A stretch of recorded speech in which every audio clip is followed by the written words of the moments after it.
Bon, eh bien, bonjour à tous, j'espère que vous allez bien. Alors on continue notre lecture biblique de l'évangile, plus précisément de Matthieu 6, 16. On va voir un petit peu quels sont les enseignements pour nous et comment les appliquer à la vie de tous les jours. Parce qu'il y en a qui croient que c'est des contes de fées et que les écrits ne servent à rien ou qui sont complètement hors temps qu'on est en train de vivre. Et au contraire, plus les événements ils changent, et plus il y a des événements dans le monde, et plus les écritures, elles correspondent justement à ce qui est en train de se passer. Donc, comme c'est un vrai mode d'emploi, eh ben, il vaut mieux commencer à lire correctement et à voir un petit peu ce que ça peut nous apporter. Bien entendu, on n'a pas toutes les interprétations, on en donne certaines, on ne peut pas tout dire, on en oublie, et il y en a certaines qu'on ne connaît pas. Donc, si vous avez d'autres interprétations de ce que je suis en train de dire, s'il vous plaît, partagez-les, car je suis preneur. Je suis preneur et j'aimerais bien savoir un petit peu ce que vous pouvez en penser vous aussi. Alors c'est parti. On est en Matthieu 6, 16. Et quand vous jeûnez, ne prenez pas comme les hypocrites un air morne, car ils donnent à leur visage un air défait, en sorte qu'ils paraissent aux hommes qu'ils jeûnent. Alors ça c'est un truc intéressant. Il est en train de parler du jeûne en vrai. En vérité, je vous le dis, ils ont déjà leur récompense. Mais toi, quand tu jeûnes, oins ta tête et lave ton visage, de sorte qu'il ne paraisse pas aux hommes que tu jeûnes. Mais à ton Père qui demeure dans le secret, et ton Père qui voit dans le secret te récompensera. Bon, alors quelles sont les premières interprétations les plus simples? C'est que quand tu fais un jeûne, qu'est-ce que c'est que le jeûne? Les chrétiens, c'est vrai qu'on n'a pas de définition. Quand je dis on, je ne m'estime pas chrétien parce qu'on a déjà parlé de ce sujet. Allez voir d'autres vidéos. Je sais pas parce que je crois que le Christ c'est le Messie et je crois en la Torah et la Bible que je suis chrétien. Rien à voir. Donc qu'est-ce que je voulais dire? On est en train de parler de jeûne ici. Jeûne. Qu'est-ce que c'est que le jeûne? Bon, chacun a sa définition du jeûne. Normalement, c'est tu manges pas du matin au soir, d'accord?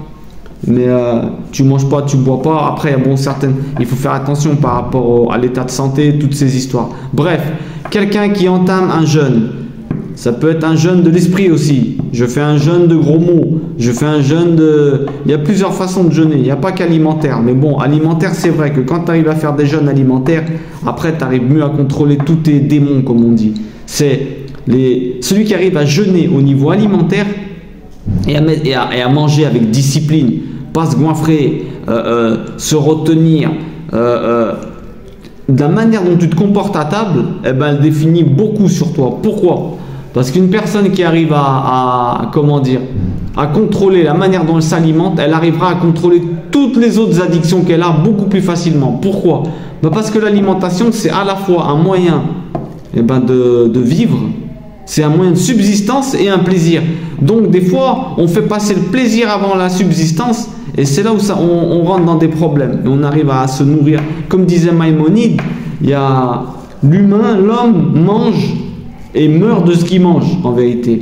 Il y en a qui meurent de ce qu'ils mangent en trop et il y en a qui meurent de ce qu'ils ne mangent pas assez. Il faut avoir la juste modération. Après, il y en a qui vont dire « Ouais, mais tout de suite, directement, tu penses « Ouais, mais d'accord, mais...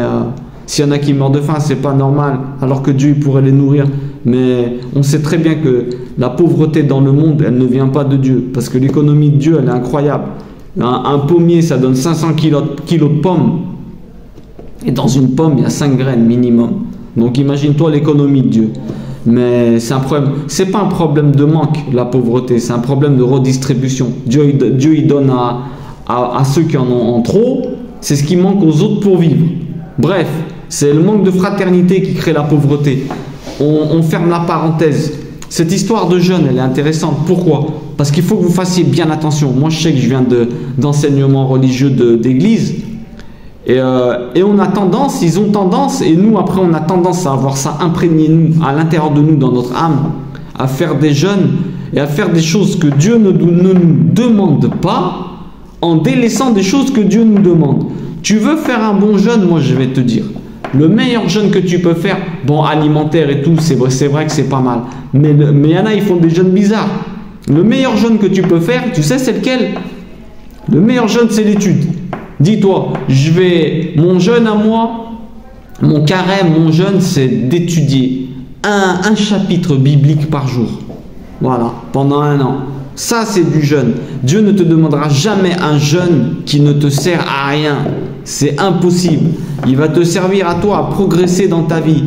S'il y a de la frustration et un mal-être comme ça profond à l'intérieur de toi, mais c'est que tu es en train de servir le diable, tu n'es pas en train de servir Dieu. Certes, il faut avoir un petit peu de retenue. Faut te dire, tiens, il y a un effort à faire, mais il y a des fois, c'est trop viscéral, tu es trop mal dans ta peau. Tu sais, tu te dis, ouais, c'est pas possible que ça vienne de Dieu à ce niveau-là. Donc, un bon jeûne à faire, moi je te dis, faites attention à ne pas faire des jeûnes que Dieu ne demande pas et oubliez ce que Dieu lui demande. Prends la Bible, lis tout ce qu'il te demande, bénis la table déjà, bénis la table à chaque fois que tu manges, une pensée pour les pauvres, fais des choses comme ça, retiens-toi, pardonne tes frères si tu veux que tes prières elles fonctionnent, pardonne tes frères, fais un jeûne de gros mots, dis pas un seul gros mot, ça c'est des jeûnes. Ça, c'est des jeûnes. Faites bien attention. Dieu, il vous demande pas mal de choses pour notre bien. Bien entendu, Dieu ne demande pas pour lui. Hein. Ça c'est connu. Il y en a qui pensent que ouais, Dieu, il nous oblige. Dieu, il t'oblige à rien. C'est juste que c'est lui qui a fait la machine. C'est-à-dire quoi? Ton corps humain. Et il sait ce qui est bon ou pas pour toi. Donc, il te conseille les 10 commandements, les 10 conseils en hébreu. Pas commandement, on l'a déjà dit. Fais ça. Fais ça et fais ça et tu verras que tu vas être bien parce qu'il connaît la machine. Celui qui te dira comment fonctionne la voiture Renault pour pas faire de pub, qui est-ce qui peut t'indiquer le mieux? Le constructeur. Bref, alors on continue. On reprend. Quand vous jeûnez, ne prenez pas comme les hypocrites un air morne car ils donnent à leur visage un air défait en sorte qu'ils paraissent aux hommes qu'ils jeûnent. Qu'est-ce que ça veut dire? Ça veut dire que ils font leur jeûne, ils font une tête triste.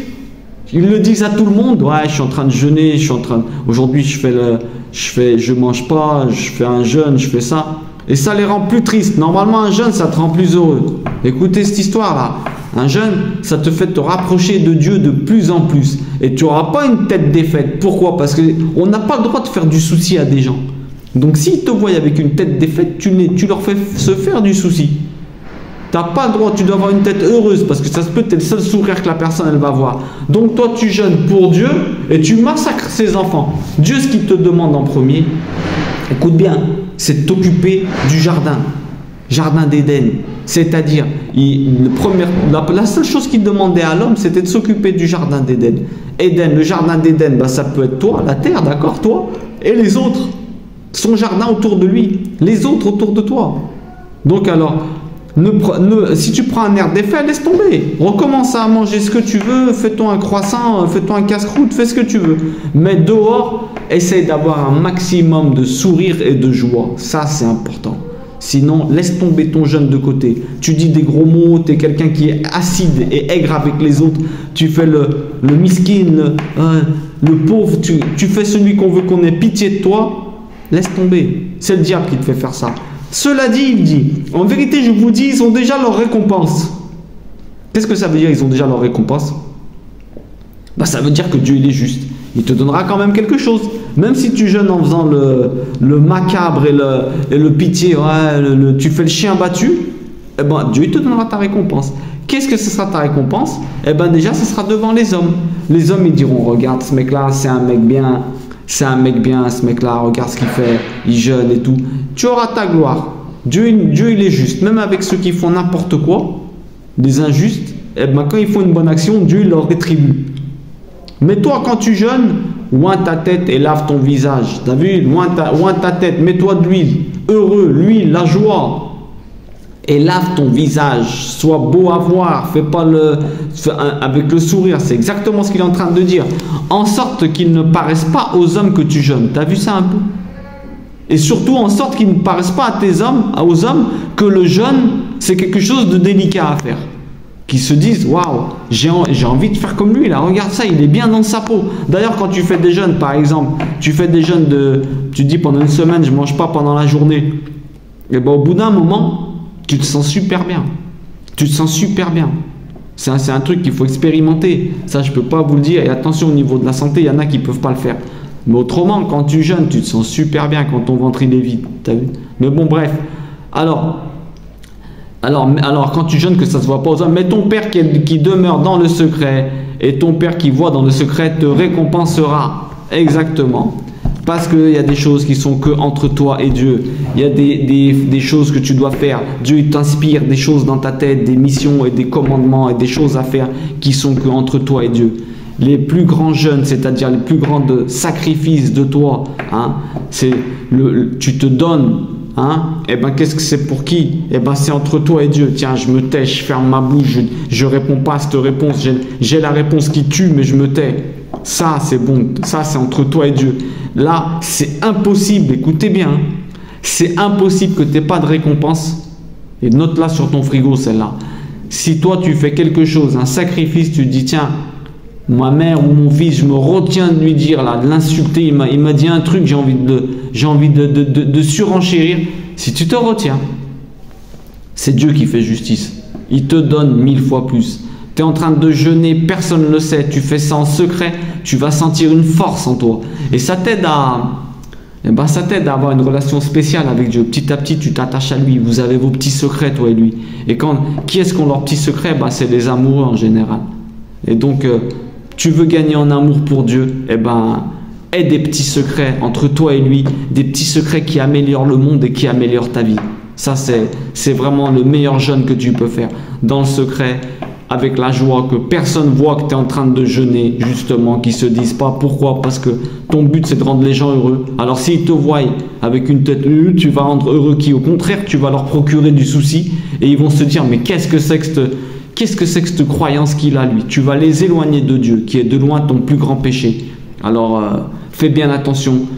Tu veux un bon jeûne, on a dit, mettons un jeûne, tu te dis coûte que coûte, j'étudie 1 heure par jour, lecture biblique et je cherche les significations comme on est en train de faire.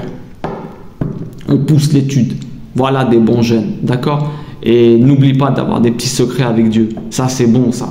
C'est ce qui fera que chaque jour tu l'aimeras plus et vous serez un peu plus entre guillemets amoureux l'un de l'autre. Mais quand je dis amoureux, attention, comprenez ce que je suis en train de dire. Et voilà, c'est ce qui fera de vous quelqu'un de meilleur parce que petit à petit tu chercheras à avoir des secrets de plus en plus avec lui et donc petit à petit tu augmenteras de niveau. D'accord? Que Dieu vous bénisse et que Dieu nous bénisse et qui nous aide à toujours rester dans son chemin, à avoir des petits secrets avec lui, à nous retenir et à faire des jeûnes qui nous servent à quelque chose et qu'on ne délaisse pas sa parole pour faire un jeûne qui n'existe pas.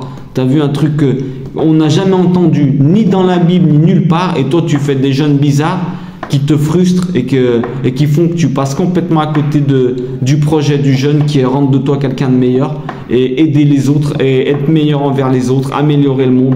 D'ailleurs, au début, les jeunes, tu donnais ce que tu allais manger aux pauvres. Donc voilà, donne-leur au moins ton sourire quand tu jeûnes. Donne-leur au moins ton sourire, sinon tu n'es pas en train de jeûner pour Dieu. Ça c'est clair et net. Allez, que Dieu vous bénisse et qu'il nous garde toujours dans son chemin. Amen.